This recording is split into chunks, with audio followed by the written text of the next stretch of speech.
resto da cidade não. Então, isso é insuficiente se a gente quer saber a situação, por exemplo, do sul da cidade ou da grande Porto Alegre.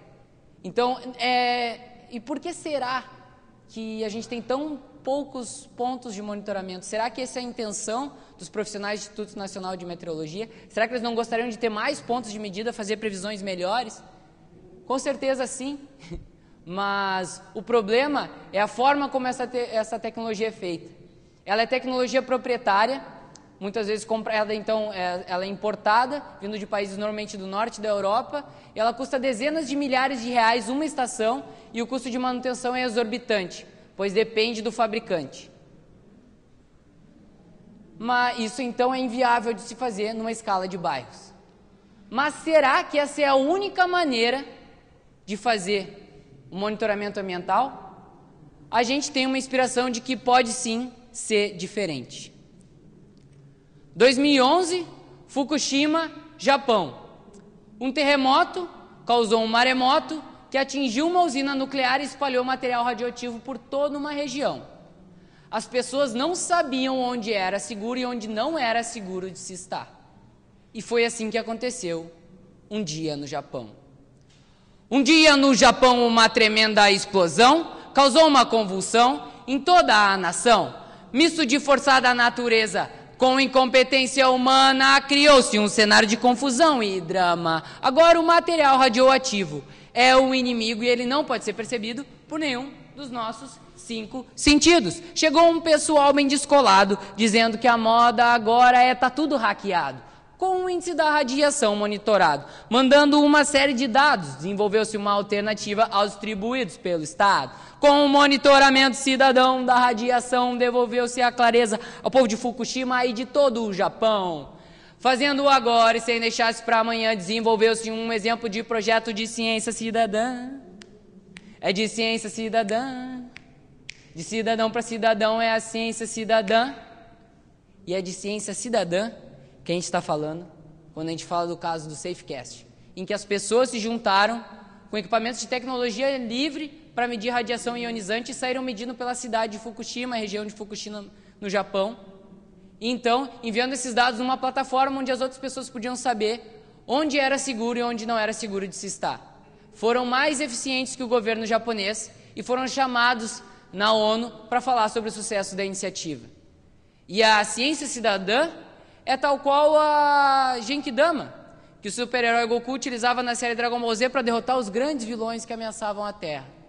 Se na série o Goku então fazia a Genkidama com a contribuição das pessoas, que no caso era a energia vital para fazer a Genkidama ficar forte e atingir o objetivo do projeto, que era derrotar o vilão, na ciência cidadã a gente tem um processo científico que poderia ser feito por um grupo restrito de pessoas, mas que se abre para uma comunidade e a partir disso ganha força dessa comunidade, que contribui, por exemplo, com pontos de coleta de dados, equipamentos que elas desenvolvem, instalam e fazem então um monitoramento ambiental colaborativo. E foi assim, com essa inspiração vinda lá do outro lado do mundo, que então em 2012, um ano depois, a gente veio plantar uma semente aqui, em Porto Alegre. O Centro de Tecnologia Acadêmica surge então dentro da Universidade Federal, no Instituto de Física, como uma comunidade que busca, baseando-se no conceito de código aberto, ou seja, utilizar-se de software livre e hardware aberto e livre para construir alternativas de projetos que possam beneficiar não só a comunidade acadêmica, mas também tudo que está fora dela, né? Ou seja, a população. Até porque se fala que ciência, né, ela é produzida para a gente, para a sociedade em geral. Ela é feita para trazer benefícios para a sociedade. Então, o CTA ele busca conectar esses dois mundos que parecem tão distantes, que é a academia e fora dela, trazendo a tecnologia livre. E é justamente isso, buscando esses novos paradigmas de disseminação do conhecimento, buscando integrar essas diversas metodologias potentes, como, por exemplo, o hardware aberto e livre, o software livre, recursos educacionais abertos, ciência cidadã, e trazer tudo isso numa mesma perspectiva, então fazer isso muito mais potente. O Centro de Tecnologia Acadêmica ele pode ser entendido em diferentes níveis de realidade, ele abarca diferentes conceitos, como, por exemplo, ele pode ser encarado como uma comunidade. Uma comunidade que interage fisicamente, presencialmente, ou uma comunidade virtual maior, que interage, então, nas suas diversas plataformas de comunicação. Também pode ser entendido como a partir disso como uma plataforma de projetos, onde as pessoas podem documentar e desenvolver seus projetos de tecnologia livre e há uma infraestrutura e uma expertise para isso.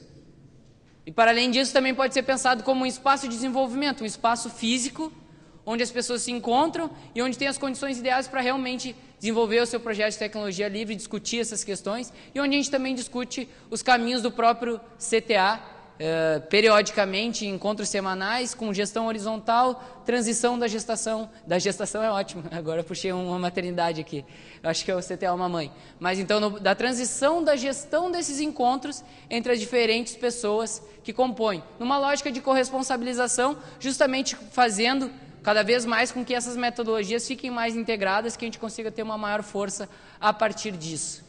E quando a gente junta essas metodologias, a gente tem uma nova força, uma nova potência, a gente também tem um novo conceito. O hiperobjeto, ele vai além do hardware aberto e livre, do software livre e da documentação.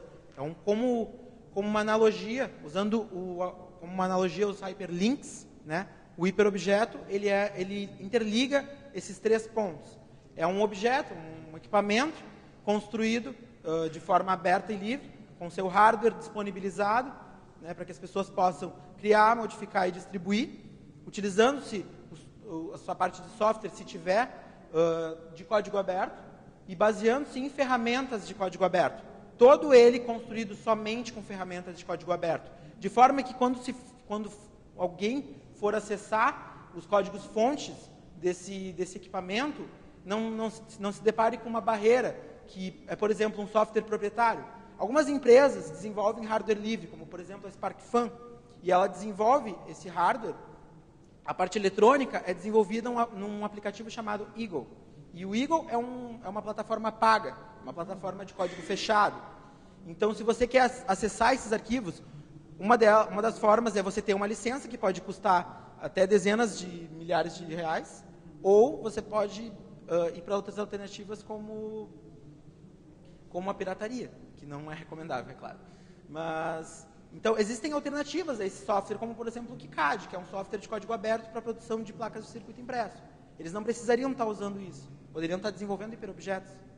Então, o hardware aberto e livre, na sua essência, na verdade, na sua essência completa, poderia ser um hiperobjeto, deveria ser um hiperobjeto. Mas não é. E é exatamente isso, né? Buscando esses links, que eles estejam todos interligados e com todo esse ecossistema de liberdade do conhecimento garantido. Para a gente chegar lá, a gente precisa ter ferramentas de software livre, hardware livre, que possam nos permitir desenvolver hiperobjetos. E para fazer isso, a gente precisa de uma bancada de hiperobjetos. A bancada de hiperobjetos, então, visa dar as condições necessárias para se construir um objeto de hardware aberto e livre, né, com todas as ferramentas possíveis. Ou seja, então ela pode conter, dependendo da quantidade de ferramentas que pode ter, né, uma impressora 3D, uma fresadora, um torno CNC, uma cortadora laser, enfim, máquinas, uma bancada de ferramentas. E não só ferramentas desse nível, né, automáticas, como as fresadoras e as impressoras, mas também ferramentas manuais e ferramentas virtuais. Né? Por exemplo, os CADs de eletrônica e mecânica, que são necessários para a criação desses... Quando você materializa alguma coisa, você tem que ter alguma coisa para projetar, alguma ferramenta para projetar. Então, as ferramentas virtuais servem para isso. E o CTA, né, possui a sua bancada de hiperobjetos, e a sua principal contribuição para a sua bancada de hiperobjetos é a fresadora PCI João de Barro, um projeto criado pelo ex-estudante de mestrado, pelo ex-estudante de mestrado Germano Postal, que desenvolveu, então, inicialmente, uma versão protótipo, né, do it yourself friendly, que é essa primeira que vocês conseguem ver. E após a criação dela, né, ela funciona, inclusive, há 4 anos, totalmente. E com o sucesso dessa versão, protótipo, foi criada, então, uma versão industrial, que segue todas as regras, as normas de engenharia, né, para se usar em ambiente industrial uma máquina dessas.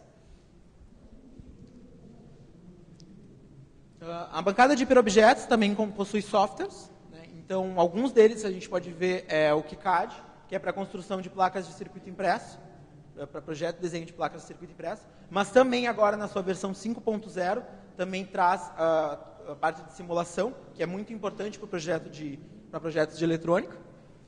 Ele também é adotado pelo CERN, então tem uma série de desenvolvedores lá do CERN que trabalham em cima do KiCad também, né, fomentam o desenvolvimento. E para a CAD de engenharia a gente tem dois exemplos, que é o FreeCAD, que é para simulações mecânicas, mas também para projetos mecânicos, e o LibreCAD, que é para projetos gerais de engenharia. É como se fossem alternativas ao AutoCAD e ao SolidWorks, que são softwares de código fechado, que são muito conhecidos, né? Esses dois, então, vêm como uma alternativa a pensar-se a eles, porque custam licenças caríssimas, e a gente não pode ter acesso àqueles softwares. Enfim. Então, é justamente com essas ferramentas, juntando essa bancada, a gente consegue desenvolver esses hiperobjetos. E a gente tem essa missão, né, no CTA, de desenvolver essa infraestrutura para que outros grupos, comunidades possam desenvolver hardware aberto e livre. E a gente também dá nossas contribuições desenvolvendo hiperobjetos em diferentes áreas. E com essa semente plantada e esse manejo sendo feito, a gente plantou uma árvore. Para quem tem um pouco de dificuldade de enxergar, eu ajudo. Uma árvore, a árvore das estações meteorológicas modulares. Justamente trazendo essa ideia, então, de fazer um monitoramento meteorológico com estações de tecnologia livre, em que as pessoas possam, então, estudar, entender, compreender toda essa ferramenta, e a partir disso ela não ser apenas um instrumento que é adquirido e utilizado por uma instituição, um grupo restrito, mas que ela pode ser integrada numa comunidade, ela pode ser compreendida e ela pode ser cultivada como uma árvore, e a partir disso ela render frutos e nutrir com seus dados. E com isso a gente poderia erguer uma floresta de monitoramento ambiental colaborativo. Imagine se a gente tivesse em cada escola uma estação meteorológica modular que fosse utilizada como recurso educacional aberto por essas comunidades escolares e também contribuísse na forma de ciência cidadã para um problema científico complexo e problema social complexo, como monitoramento ambiental. Um pouco mais sobre as estações meteorológicas modulares e mais a fundo eu vou falar na sexta-feira, às 9 horas da manhã, quem quiser conhecer um pouquinho mais do projeto. Mas como a gente vinha dizendo, a ideia é a gente estar desenvolvendo hiperobjetos. E para isso a gente tem que integrar essas diferentes metodologias, desde a parte de hardware aberto e livre, então em que a gente usa nesse projeto, por exemplo, o Arduino, que a gente já falou, e o Node MCU, que agora está sendo mais conhecido pela questão de internet das coisas, e também a própria parte que é desenvolvida daí pelo grupo de desenvolvimento do projeto, como a placa de controle das estações, o Datalogger, né? E a estrutura mecânica, todos como hardware aberto e livre. Em conjunto com isso, e dando suporte, base, possibilidade da gente desenvolver tudo isso, temos o software livre em diferentes momentos. Por exemplo, na parte de desenvolvimento, com o desenho no KiCad, que o Alisson estava explicando agora há pouco, o FlatCam, que então converte esse projeto para uma linguagem que a máquina entende, e depois, então, para a própria operação dessa máquina, o Universal G-Code Sender. Por fim, nós temos os firmwares, os códigos que rodam nos microcontroladores, como software livre, e também a plataforma de disponibilização dos dados, a plataforma online, para visualização dos dados das estações também, como software livre. E então aqui, para desenvolver o projeto, a gente utilizou da estrutura de laboratórios de fabricação, contando com, por exemplo, no CTA, com essas máquinas de fabricação, bancadas de trabalho, ferramentas manuais, no que a gente pode entender como uma bancada de hiperobjetos, compondo junto com os softwares. E aqui a gente tem, por exemplo, a João de Barro usinando a placa de controle das estações meteorológicas modulares. Para desenvolvimento e montagem dessas estações, a gente utilizou de métodos colaborativos, como encontros de fabricação colaborativa e mutirões das EMMs, que podem ser recursos educacionais abertos para estudantes desde o ensino fundamental, médio, técnico e superior, para que possam aprender sobre a fabricação e montagem de estações, ao mesmo tempo que montam e fabricam as suas próprias. Do ponto de vista de ciência aberta, a gente traz então na plataforma de documentação a efetivação dessa abertura. Então, onde a gente bota a documentação e o decreto da liberdade, disponibilizando como licença permissiva os diferentes elementos do projeto. Então, está disponibilizado no site do CTA uma instância do Chili Project, um software livre para desenvolvimento de projetos. E lá a gente vai ter wikis, fóruns, tarefas, onde a gente pode disponibilizar os dados de maneira aberta e também os cadernos de laboratório de maneira aberta, fazendo assim um processo científico aberto que por si só já qualifica, no ponto de vista que a gente tem uma maior facilidade de revisão por pares e escrutínio da sociedade, mas quando a gente está falando de uma instituição pública, talvez seja quase uma demanda que a gente faça um processo científico aberto. Aqui a gente consegue ver alguns momentos dos encontros de fabricação colaborativa, aqui estudantes olhando a João de Barro usinando a placa de controle das estações, aqui depois isso tendo funcionado no final, o que é ótimo. Então, horas e horas de soldagem da placa e, por fim, inclusive, a configuração para a gente poder fazer a instalação dela. Depois também passamos para o mutirão, onde a gente teve que então, cortar e montar cada uma das peças, planejar como essa estação seria instalada, e então depois fazer os últimos ajustes e integração dessas peças. Então a gente plantou uma árvore, a nossa primeira árvore, a Ora Pronobis Ora Pronobis CTA, que então é a nossa PANC, a nossa planta alimentícia não convencional, que ela ainda é de potencial não muito bem explorado, mas de potencial extremamente nutritivo, então que pode se render em vários benefícios, e a nossa trepadeira que está na frente do CTA. Então aqui a gente tem a estação, e aqui a gente tem a plataforma, onde os dados são disponibilizados em domínio público, online, e a gente tem aqui, a gente pode acompanhar temporalmente esses dados nessa estação. Para além dela, a gente tem também a outra que foi instalada com a mesma metodologia de métodos colaborativos, a Butiá, então traz um fruto nutritivo e também uma segurança, estando comparada justamente com a estação oficial do INMET, e aqui a gente pode conferir os dados dela também. Eu quero ressaltar que essa plataforma ela nos ajudou a fazer já alguns processos de pesquisa, mas ela se encontra ainda numa fase de protótipo e ainda não tem a robustez necessária. A gente está justamente numa demanda especial agora no momento do projeto para a gente trazer mais robustez para essa plataforma, e se alguém quiser colaborar ou quiser nos ajudar a pensar em maneiras de colaboração para a gente estar aprimorando essa ferramenta, também é um dos nossos objetivos aqui no FIS, a gente estar se integrando e podendo colaborar e melhorar os projetos que acredito eu que tem muito potencial para fazer uma mudança profunda e para melhor. Então, não só de ciência cidadã, as tecnologias livres dão a sua contribuição, mas em diversas formas de se fazer tecnologia e de se fazer ciência. Como dito anteriormente, o Centro de Tecnologia Acadêmica busca não só trazer benefícios para as comunidades fora do meio acadêmico, mas também para dentro do meio acadêmico. Então, por exemplo, no Instituto de Física, no Laboratório de Altas Pressões e Materiais Avançados, os pesquisadores se depararam com um problema enorme. Eles tinham uma ferramenta lá, utilizada para as pesquisas, né? Um sistema de aquisição de dados que já era antigo, rodando em sistema operacional Windows 98, e uma plataforma totalmente fechada que eles não sabiam até quando que ia funcionar aquilo lá. A qualquer momento ele poderia parar de funcionar e ninguém teria como arrumar, porque a empresa que criou já não existe mais.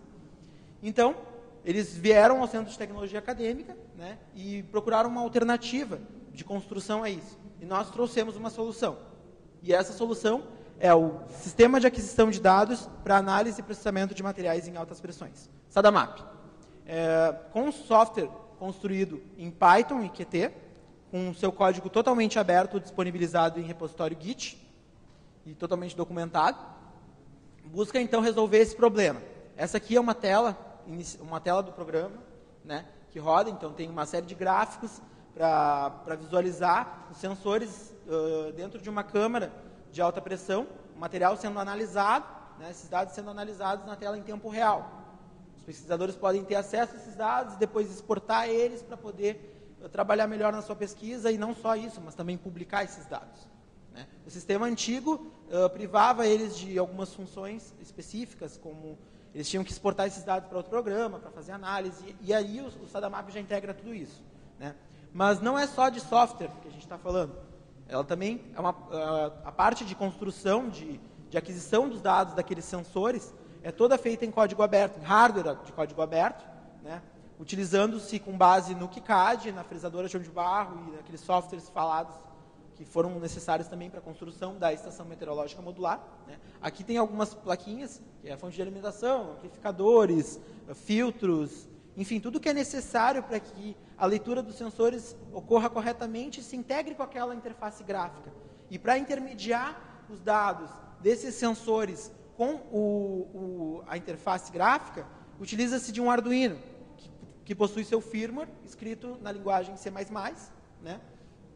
Então, não só isso, mas também toda a documentação desse sistema de aquisição de dados está sendo feita de forma aberta, né? E agora, eu como era desenvolvedor anterior desse projeto, estou passando para outros desenvolvedores e eles vão ter acesso a tudo que foi desenvolvido desde o começo desse projeto, desde a ideia de concepção, o que deu certo e o que não deu.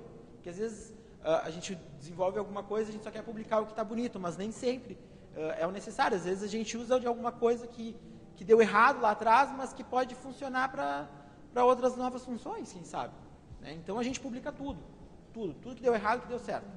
Todos os arquivos fontes. É importante também dizer que o software ele é licenciado sobre a licença GNU GPL v3, e o hardware é licenciado sobre a licença CERN de Open Hardware.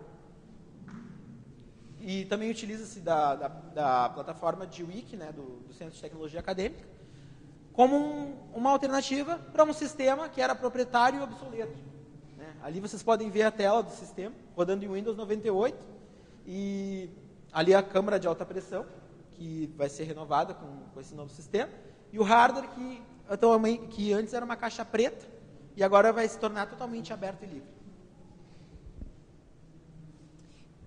Então, esses são 2 exemplos, né, que a gente trouxe de hiperobjetos e também junto com a fresadora João de Barro, de contribuições do CTA ao longo desses 6 anos de história para o movimento das tecnologias livres.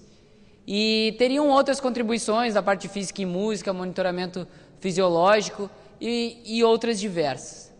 Mas a questão toda é que ao longo desses 6 anos a gente viu muita coisa mudar.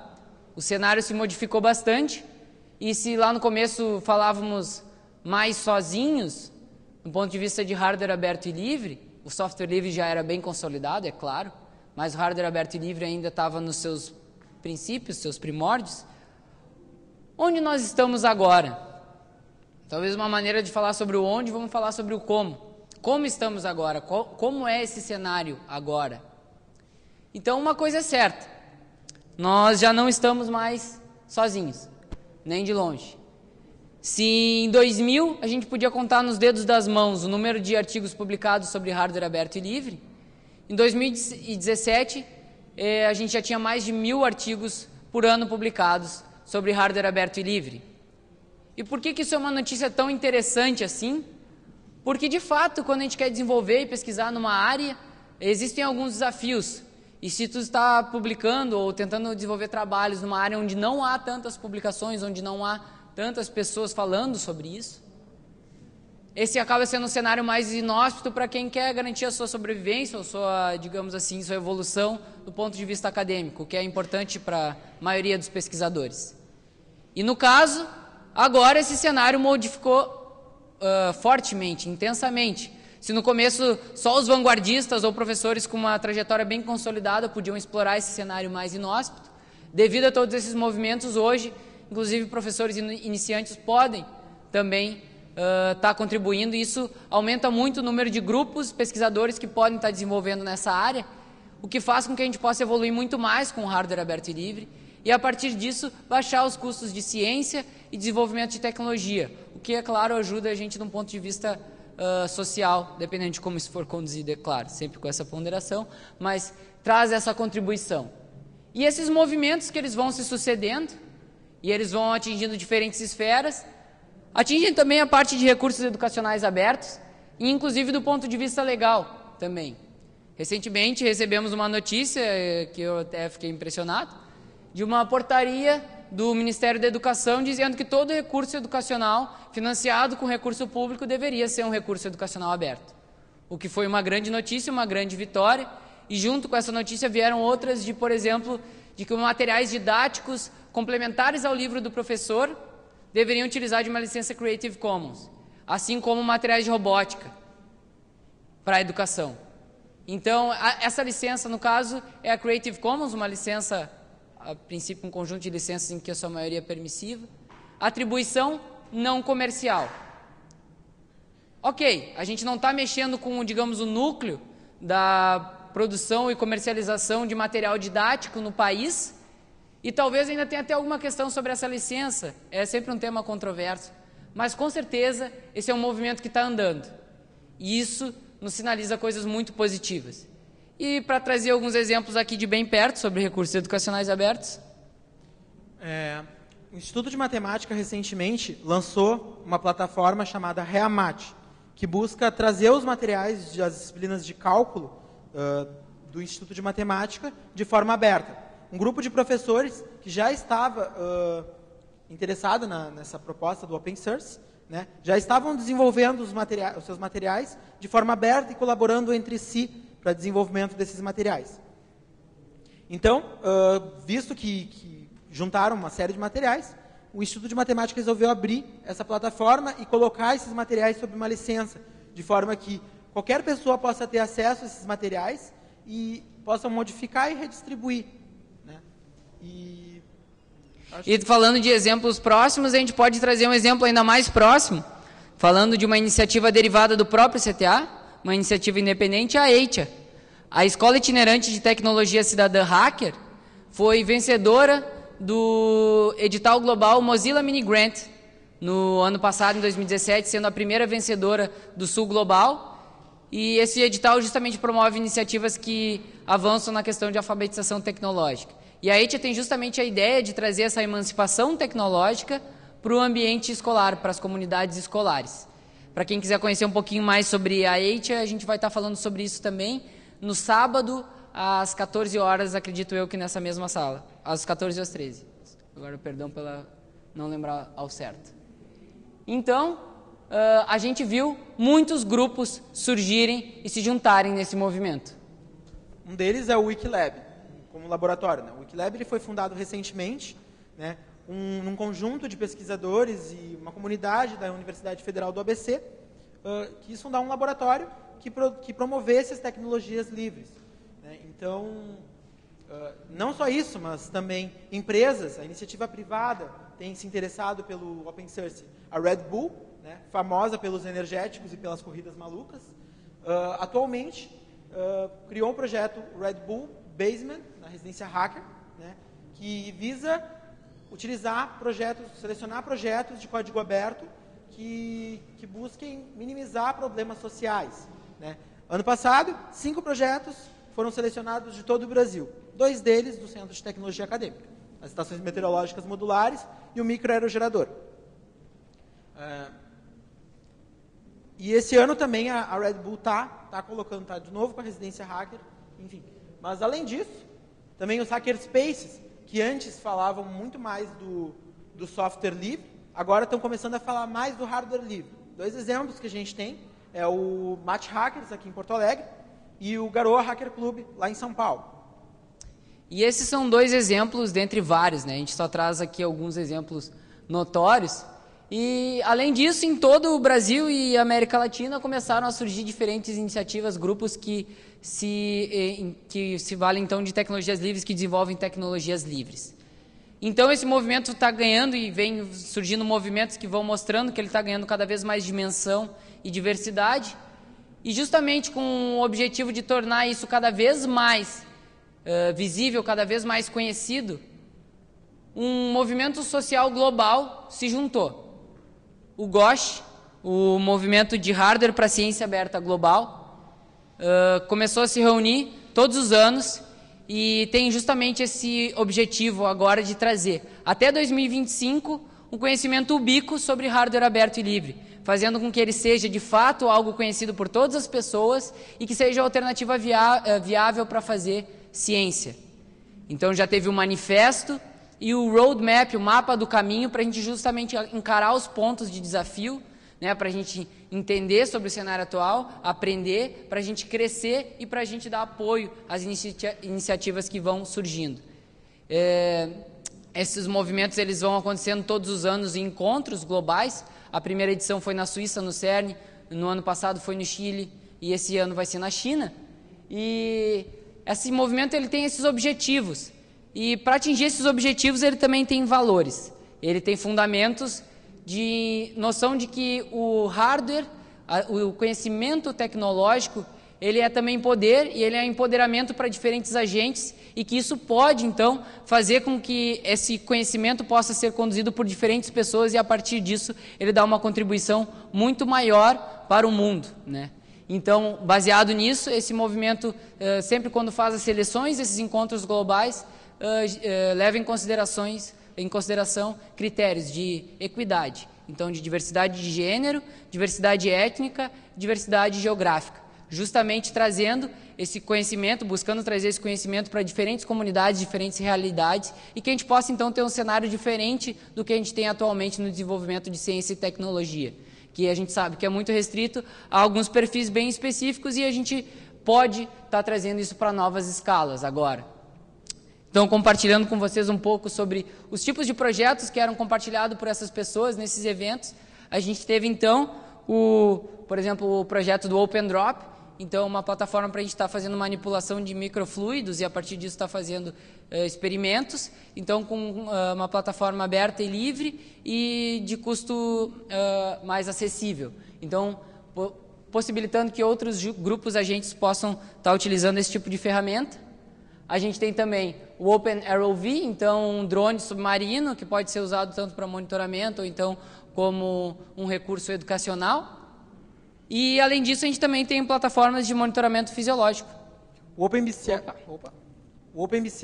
é uma plataforma de neurociência computacional, né, de uma série de sensores e uma plataforma que possa adquirir os dados desses sensores e mostrar isso no computador em tempo real. Isso pode ser utilizado por pesquisadores na área de neurociência computacional, né? Atualmente, na Universidade Federal do Rio Grande do Sul, no Instituto de Informática, está sendo realizada uma pesquisa com neurociência computacional utilizando o OpenBCI. E como vocês podem ver, aqui tem uma fotinho minha aqui utilizando ele, né, durante um dos experimentos que a gente fez. É uma plataforma de baixo custo, porque esses tipos de equipamentos são muito caros e para laboratórios e centros de pesquisa adquirir esses equipamentos às vezes pode se tornar uma dificuldade.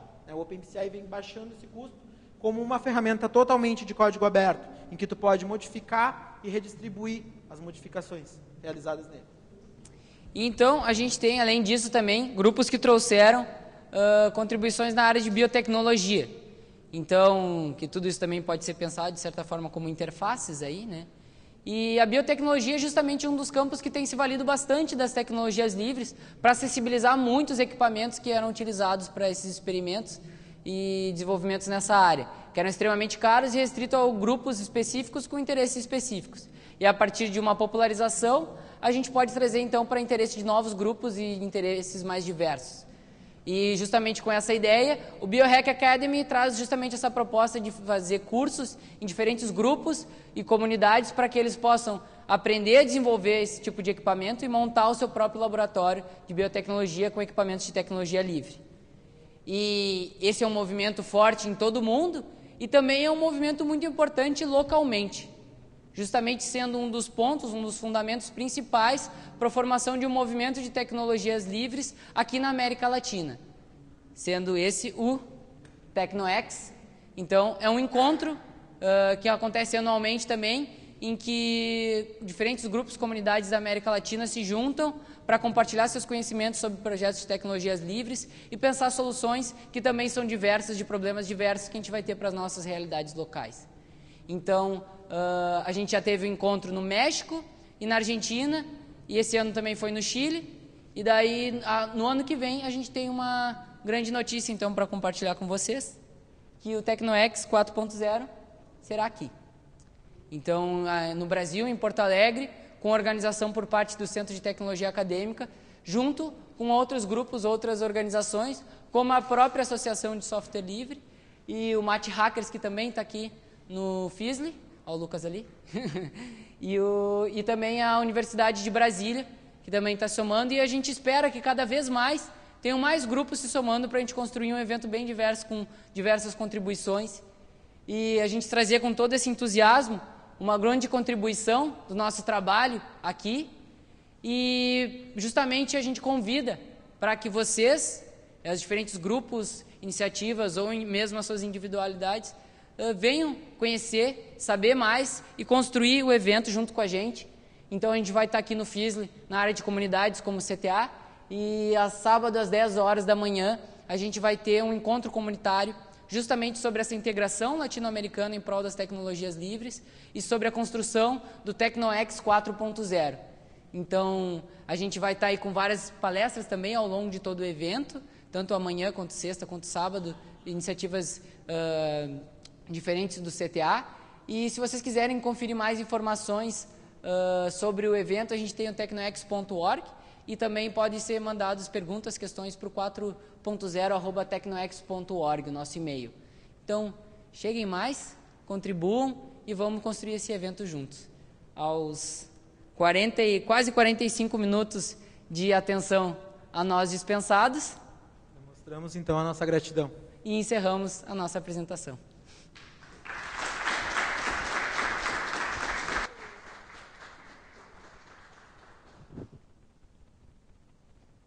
Então, agora a gente buscou também até devolver esse tempinho com o objetivo da gente estar abrindo para perguntas agora. Eu acho que ainda tem um tempinho, uns 10, 15 minutos, não sei, até liberar para a próxima palestra.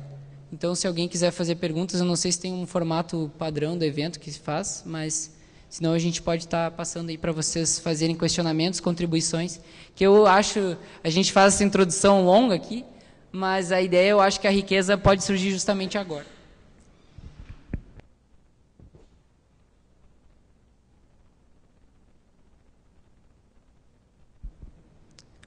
Por favor, eu só não sei como é que se a gente só tem esses microfones.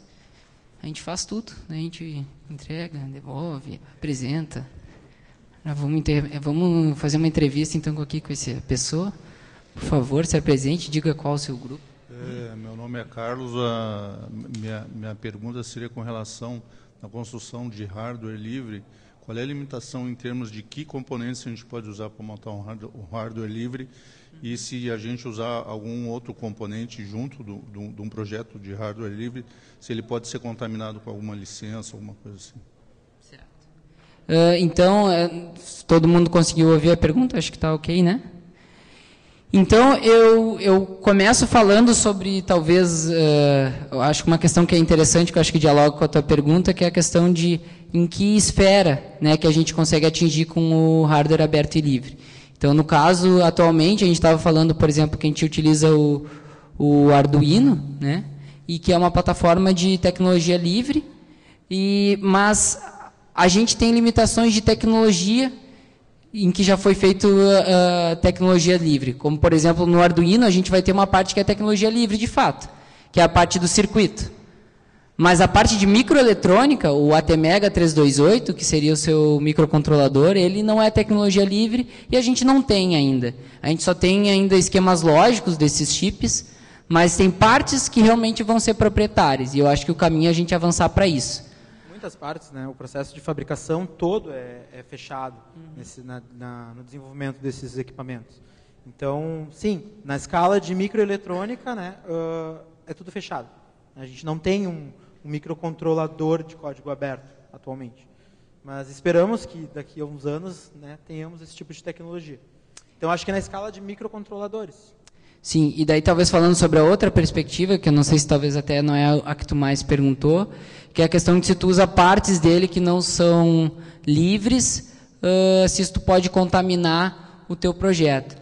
No caso, eu acredito que a gente pode pensar que sim, porque se tu está usando uma parte que ela tem, por exemplo, uma dependência de algum fabricante em que esse código não está aberto, tu pode daqui a pouco ter alguma parte fundamental do teu projeto que está dependente de uma parte que é proprietária. E se essa empresa decide tomar uma decisão X ou Y, como por exemplo a da impressora lá do Stallman na década de 80, que disse que a partir daquela atualização daí ele não poderia consertá-la, Então, a gente tem uma limitação que, dependendo da escala do projeto, pode ser catastrófico, porque ele começa a ficar... Se ele cresce, de fato, e ele tem aquele tijolinho lá, que realmente impede em algum nível, tu pode ter um problemão a partir de algum elemento. Então, acho que é sempre importante escolher bem esses elementos, né? Às vezes até entender o que significa esse hardware aberto e livre, né? Como a gente falou, algo que tem uma documentação aberta e uma licença explícita, permissiva, e a gente saber identificar isso. Tá, mas como é que eu verifico isso, né? Às vezes é uma pergunta, tá, mas isso é tecnologia livre ou não? Então, uma maneira boa é a gente saber se tem o código-fonte, se tem os esquemáticos, se tem as explicações que as pessoas precisam para reproduzir, hackear, modificar, e essa licença explícita.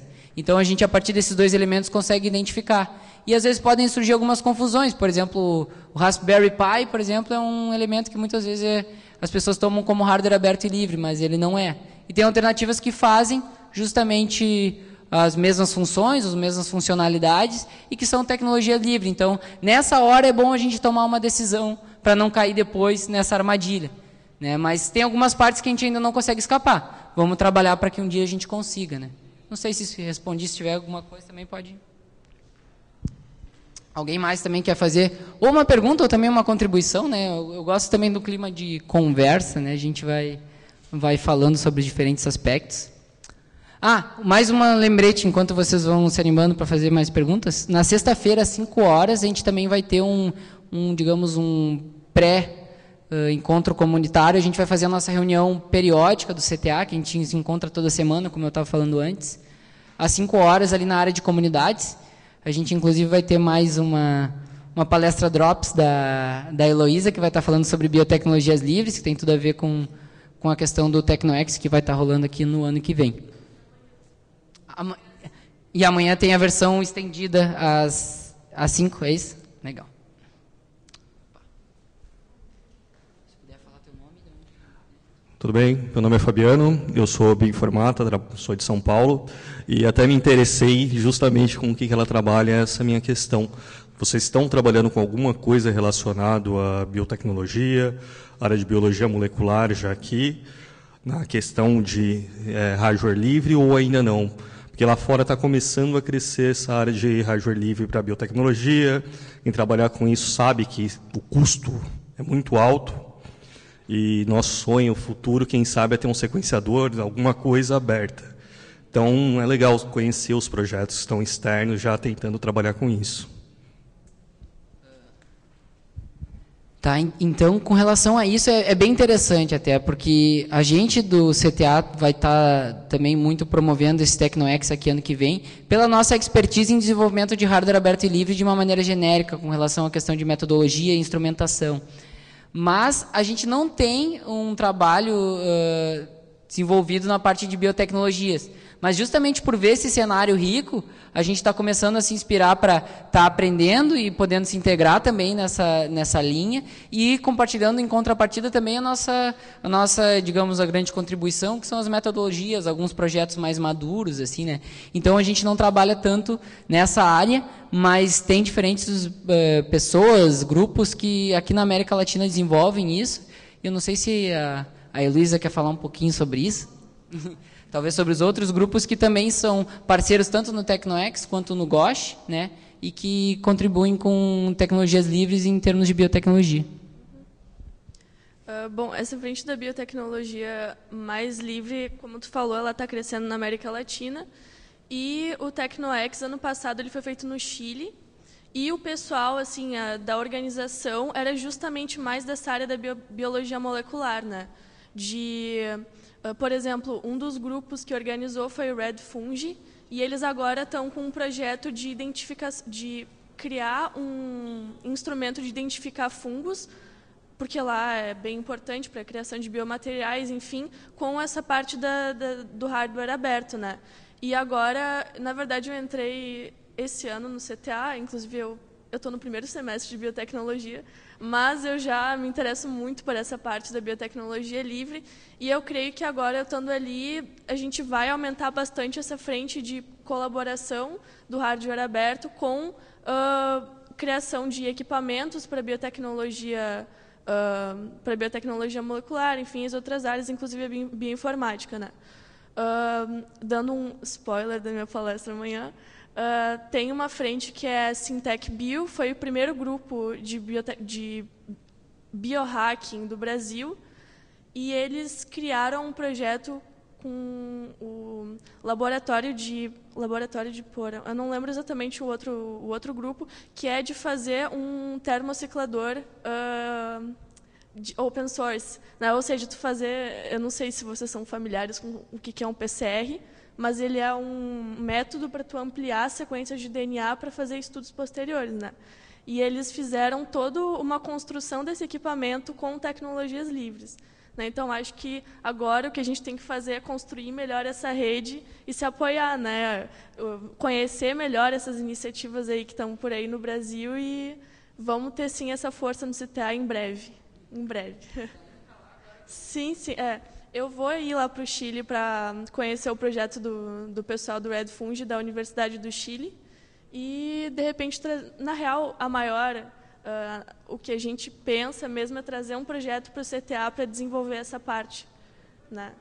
Isso aí. Valeu. Graças, mano. Então, não sei se... alguém tem mais alguma pergunta? Eu não sei nem se a gente tem mais tempo. A gente pode ver ali na produção, 5 minutos. Então, se alguém tiver mais alguma pergunta, contribuição, reflexão, críticas, elogios, poemas.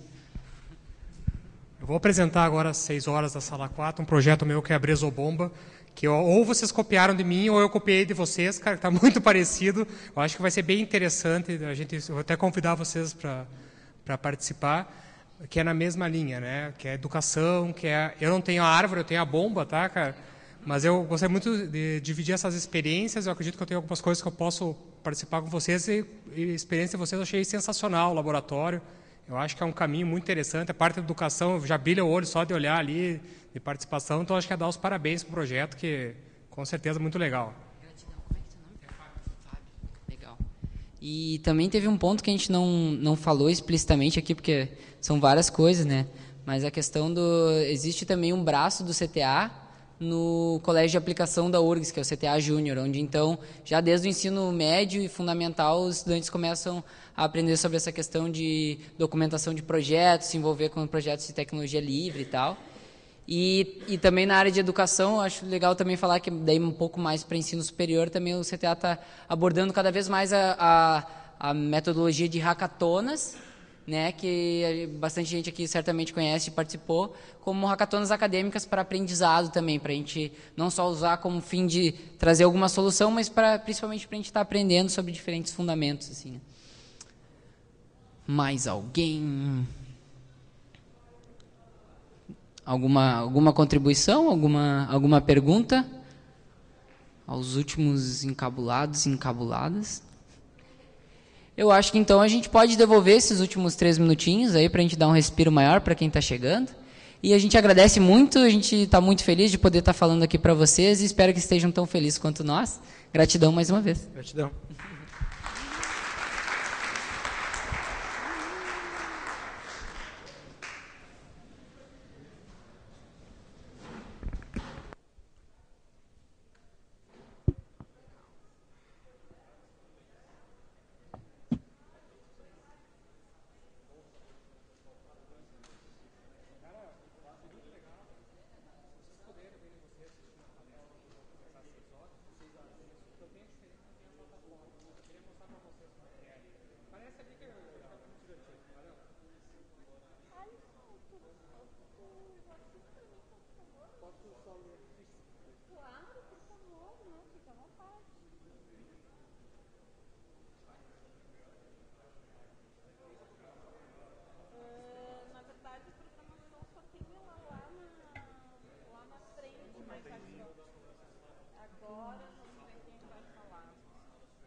Acho que aqui é com adaptador, eu acho, né? Aqui é VGA.